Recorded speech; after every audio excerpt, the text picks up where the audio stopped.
আসসালামু আলাইকুম সবাইকে। তো আজকে ভাবলাম যে কি রান্না করি সেগুলো আপনাদের সাথে সবার সাথে শেয়ার করি। তো আজকে প্রথমেই হচ্ছে করলা ভাজি। এটা আমার খুব পছন্দ, মানে গরমে হচ্ছে এটা আমার মাস্ট, মানে খেতে হবে এরকম একটা আইটেম। তো আমি এখানে করলা ভাজি করে নিয়েছি। আর হচ্ছে এটা হচ্ছে কী শাক আমি ভুলে গেছি, এখন নাম মনে পড়তেছে না। তো যাই হোক, এটা একটা শাক, এই শাক নামে এটা পরিচিত থাক। তার শাকের নাম যখন ভুলে যায় তখন শাকের নাম দিয়ে পরিচয় করাইতে হয়। শাকের নাম পরিচয় হচ্ছে শাক। তো যাক, এটা হচ্ছে জানি না কী শাক, মানে আন্দাজে বললে আবার কি হবে জানি না। তো যাক, ভুলে গেছি তো ভুলেই গেছি, ভুলার তো আর কিছু নাই, মানে ভুলে গেলে তো আর কিছু মানে বলার নাই। তো পরে যদি মনে পড়ে তো পড়লো না, তো পরে কিছু বলার নাই। তো যা এই শাকটা আমি এখন হচ্ছে ধুবো, মানে ভালো মতো শাক হচ্ছে ভালো মতো না ধুইলে আমার ভালো লাগে না। তো আমি এখানে শাকটা ভালো মতো ধুয়ে নিচ্ছি। তো আজকে হচ্ছে করলা ভাজি করছি, আর হচ্ছে এখানে মাংস রান্না করব। তো মাংসর মশলাটা কষাই নিচ্ছিলাম। তো মাংস ভুনা করব, আজকে প্ল্যানিং ছিল হচ্ছে সিম্পলের মধ্যে রান্না করব। তো হচ্ছে আমি করলা ভাজি করছি, মুরগির মাংস মানে রান্না করব, আর হচ্ছে এই শাকটা ভাজি করব। তো শাকটা আমার মোটামুটি, আমি কিন্তু এভাবেই শাকটা সবসময় পরিষ্কার করি। মানে এটা হচ্ছে আপনার এভাবে শাকটা পরিষ্কার করলে আমার মনে হয় যে খুব দ্রুত সময় শাকটা অনেক শাক কিন্তু একসাথে পরিষ্কার করা যায়। তো এভাবে আমি হচ্ছে অনেক পানি দিয়ে, মানে জাস্ট একবার ধুলেই দুবার ধুলেই আপনার শাকটা বেশ মানে অনেকটা পরিষ্কার হয়ে যায়। তো এভাবেই আমি শাকটা ধুয়ে নিচ্ছিলাম।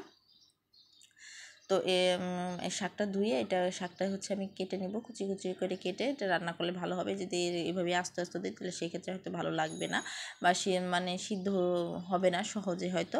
তো আমি এই শাকটা এইভাবে আগে ধুয়ে নিই, এভাবে ধুয়ে তারপর হচ্ছে আমি শাকটাকে কাটি, মানে তাহলে আমার বেশি সুবিধা হয়। আমি যদি কেটে তারপর শাকটাকে ধুতে যাই তাহলে হয়তো আমার মানে বেশিটা সময় আমার মনে হয় লস হয়ে যায়, মানে ছোটো ছোটো শাক ছোটো ছোটো হয়ে যায়, ওটা পানি থেকে তুলতে অনেক বেশি মানে কষ্ট হয়। মানে কষ্ট বলতে কি, মানে অনেকটা সময় লাগে মানে শাকটাই। আর এইভাবে আগে ধুয়ে তারপর যদি আমি কাটি তাহলে আমার মনে হয় যে না ঠিক আছে, মানে তাড়াতাড়ি মানে শাকটা পানিতে তুলতেও মানে সময় লাগে না। তো এদিকে আমার মাংসটা রান্না হয়ে যাচ্ছিলো। তো মাংসটাও অলমোস্ট রেডি। এদিকে আমার করলা ভাজি, তারপর মাংস রেডি হয়ে গেছে। এখন লাস্টে হচ্ছে আমি শাকটা বসিয়ে দিয়েছি। এদিকে কিন্তু আমি শাকটা কেটে তারপর কিন্তু রান্না করতেছি। তো শাকটা যে প্রায় সিদ্ধ হয়ে গেছে, এখানে আমি আগে থেকেই হচ্ছে আপনার পেঁয়াজ মরিচ সব কিছু দিয়ে নিয়েছিলাম। তো পেঁয়াজ মরিচ, হ্যাঁ এটাই দিয়েছি, আর তেল দেইনি, তেল হচ্ছে আমি পরে দিব।